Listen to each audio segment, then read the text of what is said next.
Hey, it's Let's, and let me tell you something. After I lost everything, I kept on chasing.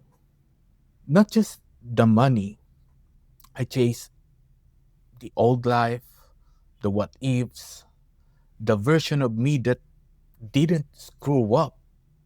I chased lost money with more bets.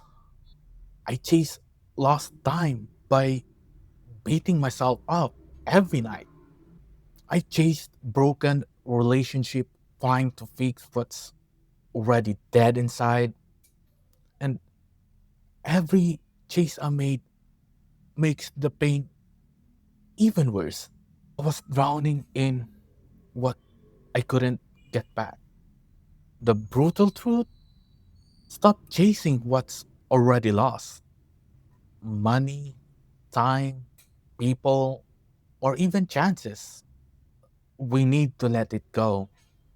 Protect what we still have. And that's the real comeback. Comment down below what you are still trying to let go. Subscribe if you enjoy this content, and see you in the next video, or maybe see you here in this video up here.